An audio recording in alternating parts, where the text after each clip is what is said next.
ഈശോ മിശിഹായ്ക്ക് സ്തുതിയായിരിക്കട്ടെ. പ്രിയപ്പെട്ട സഹോദരങ്ങളെ, ഞാൻ ഷിബു ജെയിംസ്. സാമീഡിയ എന്ന നമ്മുടെ യൂട്യൂബ് ചാനലിലേക്ക് എല്ലാ സുഹൃത്തുക്കൾക്കും സ്വാഗതം. 2025 ലോഗോസിന്റെ പഠനമാണ് ഈ ചാനലിലൂടെ നടത്തപ്പെടുന്നത്. ഇത് പ്രഭാഷകന്റെ പുസ്തകം 48 അധ്യായത്തിൽ നിന്നുള്ള ഒന്നാമത്തെ വീഡിയോയാണ്. ഇതിന് സമാന്തരമായി തന്നെ മോക്ക് ടെസ്റ്റുകളും നടത്തുന്നുണ്ട്. ആകെ 100 മോക്ക് ടെസ്റ്റുകളാണ് നടത്തുന്നത്. 20ഓളം മോക്ക് ടെസ്റ്റുകൾ നടത്തി കഴിഞ്ഞു. ഇനിയും 80 മോക്ക് ടെസ്റ്റുകൾ കൂടി അവശേഷിക്കുന്നുണ്ട്. അതിൽ പങ്കെടുക്കാൻ താല്പര്യമുള്ളവർ എത്രയും വേഗം രജിസ്ട്രേഷൻ ഫീസ് അടയ്ക്കേണ്ടതാണ്. അതോടൊപ്പം തന്നെ ലോഗോസ് പഠനവുമായി ബന്ധപ്പെട്ട് ഒരു പഠന സഹായി തയ്യാറാക്കിയിട്ടുണ്ട്. കുറച്ചധികം ആളുകൾ പഠന സഹായി ആവശ്യപ്പെട്ടിരുന്നു. പഠന സഹായിയുടെ പൈസ അയച്ച ആളുകൾക്കെല്ലാം പുസ്തകം അയച്ചു നൽകിയിട്ടുണ്ട്. ഇനിയും പുസ്തകം ആവശ്യമുള്ളവർ സ്ക്രീനിൽ കാണുന്ന നമ്പറിൽ ബന്ധപ്പെടുക. ഒന്നാമത്തെ ചോദ്യം, പ്രഭാഷകൻ അധ്യായം 48 ആകെ എത്ര വാക്യങ്ങളുണ്ട്? 25 വാക്യങ്ങൾ. 2, പ്രഭാഷകൻ അധ്യായം 48 ആദ്യത്തെ തലക്കെട്ട് ഏലിയ. 3, അഗ്നി പോലെ പ്രത്യക്ഷപ്പെട്ടതാര്? പ്രവാചകനായ ഏലിയ. 4, ഏലിയ ആരായിരുന്നു? പ്രവാചകൻ. 5, പ്രവാചകനായ ഏലിയ പ്രത്യക്ഷപ്പെട്ടത് എങ്ങനെ? അഗ്നി പോലെ. 6, ഏലിയായുടെ വാക്കുകൾ എങ്ങനെയാണ് ജ്വലിച്ചത്? പന്തം പോലെ. 7, പന്തം പോലെ ജ്വലിച്ചതെന്ത്? ഏലിയായുടെ വാക്കുകൾ. 8, ഏലിയ ജനത്തിന്റെ മേൽ വരുത്തിയത് എന്ത്? ക്ഷാമം. 9, ജനത്തിന്റെ എണ്ണം ചുരുങ്ങിയത് എങ്ങനെ? ഏലിയായുടെ തീഷ്ണതയിൽ. 10, ഏലിയായുടെ തീഷ്ണതയിൽ ആരുടെ എണ്ണമാണ് ചുരുങ്ങിയത്? ജനത്തിന്റെ. 11, ഏലിയ ആകാശവാതിലുകൾ അടച്ചത് എന്തുകൊണ്ട്? കർത്താവിന്റെ വാക്കുകൊണ്ട്.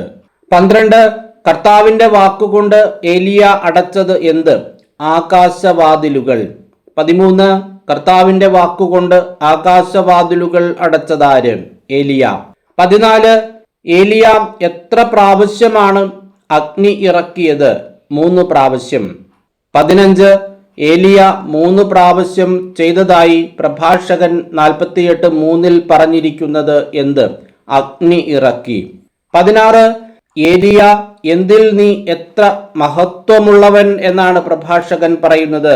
അത്ഭുത പ്രവൃത്തികളിൽ.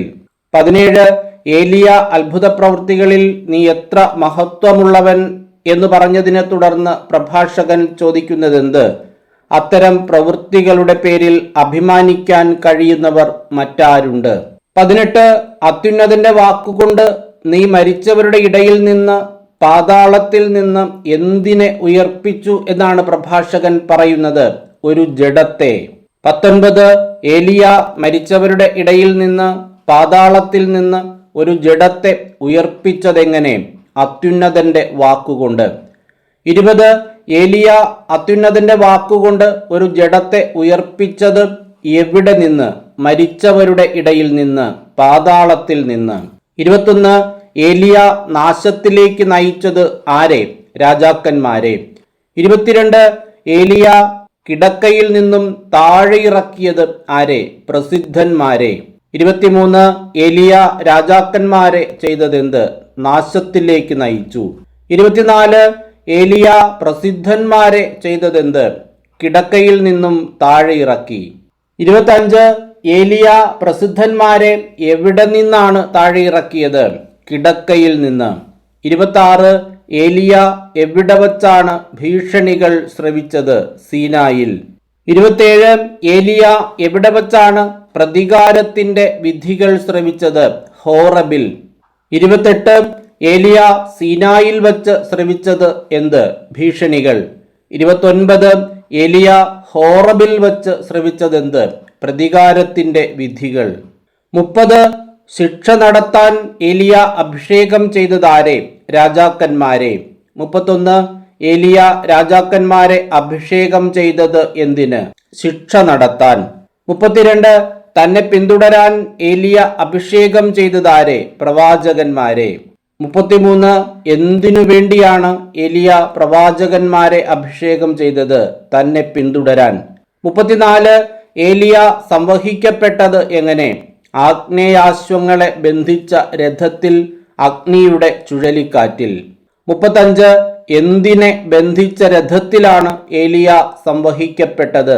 ആഗ്നേയാശ്വങ്ങളെ. 36 എങ്ങനെയുള്ള ചുഴലിക്കാറ്റിലാണ് ഏലിയ സംവഹിക്കപ്പെട്ടത്? അഗ്നിയുടെ ചുഴലിക്കാറ്റിൽ. 37 ഏലിയ തിരിച്ചു വരുമെന്ന് എഴുതപ്പെട്ടിരിക്കുന്നത് എങ്ങനെ? ദൈവത്തിന്റെ കോപം ആളിക്കത്തുന്നതിനു മുമ്പ് അതിനെ തണുപ്പിക്കുന്നതിനും പിതാവിന്റെ ഹൃദയത്തെ പുത്രനിലേക്ക് തിരിക്കുന്നതിനും അങ്ങനെ യാക്കോബിന്റെ ഗോത്രങ്ങളെ പുനഃസ്ഥാപിക്കുന്നതിനും വേണ്ടി. 38 പിതാവിന്റെ ഹൃദയത്തെ പുത്രനിലേക്ക് തിരിക്കുന്നതിനും അങ്ങനെ യാക്കോബിന്റെ ഗോത്രങ്ങളെ പുനഃസ്ഥാപിക്കുന്നതിനും വേണ്ടി എപ്പോഴാണ് ഏലിയ തിരിച്ചു വരുമെന്ന് എഴുതപ്പെട്ടിരിക്കുന്നത്? നിശ്ചിത സമയത്ത്. 39 പിതാവിന്റെ ഹൃദയത്തെ ആരിലേക്ക് തിരിക്കുന്നതിനാണ് ഏലിയ നിശ്ചിത സമയത്ത് തിരിച്ചു വരുമെന്ന് എഴുതപ്പെട്ടിരിക്കുന്നത്? പുത്രനിലേക്ക്. 40 പിതാവിന്റെ ഹൃദയം പുത്രനിലേക്ക് തിരിക്കുന്നത് വഴി ആരുടെ ഗോത്രങ്ങളെയാണ് പുനഃസ്ഥാപിക്കുന്നത്? യാക്കോബിന്റെ. 41 യാക്കോബിന്റെ ഗോത്രങ്ങളെ പുനഃസ്ഥാപിക്കുന്നത് എങ്ങനെ? പിതാവിന്റെ ഹൃദയത്തെ പുത്രനിലേക്ക് തിരിക്കുന്നത് വഴി. 42 പ്രഭാഷകൻ 48:11 അനുഗ്രഹീതർ അവർ എന്നും ജീവിക്കും എന്ന് പറഞ്ഞിരിക്കുന്നത് ആരെക്കുറിച്ച്? നിന്നെ കണ്ടവരും നിന്റെ സ്നേഹത്തിന് പാത്രമായവരും. 43 നിന്നെ കണ്ടവരും നിന്റെ സ്നേഹത്തിന് പാത്രമായവരും ആരെന്നാണ് പറഞ്ഞിരിക്കുന്നത്? അനുഗ്രഹീതർ. 44 നിന്നെ കണ്ടവരും നിന്റെ സ്നേഹത്തിന് പാത്രമായവരും അനുഗ്രഹീതർ അവർ എന്തു ചെയ്യും എന്നാണ് പറഞ്ഞിരിക്കുന്നത്? ജീവിക്കും. 45 ആരാണ് ജീവിക്കും എന്ന് പറഞ്ഞിരിക്കുന്നത്? നിന്നെ കണ്ടവരും നിന്റെ സ്നേഹത്തിന് പാത്രമായവരും. ഇങ്ങനെ 45 ചോദ്യങ്ങളാണ് പ്രഭാഷകൻ 48-ാം അധ്യായത്തിന്റെ ആദ്യ ഭാഗത്ത് തയ്യാറാക്കിയിട്ടുള്ളത്. ഒരു ഭാഗം കൂടിയാകുമ്പോൾ ഈ അധ്യായം അവസാനിക്കും. ഇനി 3 വീഡിയോ കൂടിയാകുമ്പോൾ പ്രഭാഷകൻ പൂർണ്ണമാവുകയാണ്. അതേ തുടർന്ന് ലൂക്കായുടെ സുവിശേഷം ആണ് വീഡിയോ ചെയ്യുന്നത്. ലൂക്കായും വളരെ പെട്ടെന്ന് തന്നെ വീഡിയോസ് ചെയ്തു തീർത്ത് എഫേസോസിലേക്ക് കടക്കാം എന്ന് ചിന്തിക്കുകയാണ്. എഫേസോസ് പഠിക്കാൻ കുറച്ച് ബുദ്ധിമുട്ടായതുകൊണ്ട് വളരെ വേഗം അതിൻ്റെ വീഡിയോസ് കിട്ടിയാൽ നന്നായിരുന്നു എന്ന് പലരും മെസ്സേജ് ചെയ്യുന്നുണ്ട്.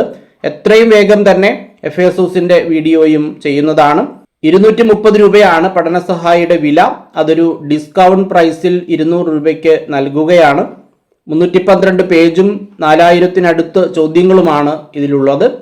2025 ലോഗോസിന് പഠിക്കാനുള്ള മുഴുവൻ ഭാഗങ്ങളും ഉൾപ്പെടുത്തി നമ്മുടെ വീഡിയോയിൽ തയ്യാറാക്കുന്ന അതേ പാറ്റേണിൽ തന്നെയാണ് ചോദ്യോത്തരങ്ങളെല്ലാം തയ്യാറാക്കിയിരിക്കുന്നത്. കേരളത്തിനുള്ളിൽ 50 രൂപയാണ് പോസ്റ്റൽ ചാർജ്. കേരളത്തിന് പുറത്തേക്ക് 100 രൂപയോളം പോസ്റ്റൽ ചാർജ് ആകും. കേരളത്തിന് പുറത്തുനിന്ന് ഓർഡർ ചെയ്യുന്നവർ 300 രൂപയും കേരളത്തിനുള്ളിൽ നിന്ന് ഓർഡർ ചെയ്യുന്നവർ 250 രൂപയും സ്ക്രീനിൽ കാണുന്ന ഗൂഗിൾ പേ നമ്പറിൽ അയച്ചതിനു ശേഷം അതിൻ്റെ സ്ക്രീൻഷോട്ടും നിങ്ങളുടെ അഡ്രസ്സും കൂടി അതേ നമ്പറിൽ തന്നെ വാട്സപ്പ് ചെയ്തു തരേണ്ടതാണ്. എല്ലാവരും നന്നായി വചനം പഠിക്കുക. എല്ലാവർക്കും എല്ലാവിധമായ നന്മകളും അനുഗ്രഹങ്ങളും ഉണ്ടാകട്ടെ എന്ന് ആശംസിച്ചുകൊണ്ട് പ്രാർത്ഥിച്ചുകൊണ്ട് നിർത്തുന്നു. നന്ദി.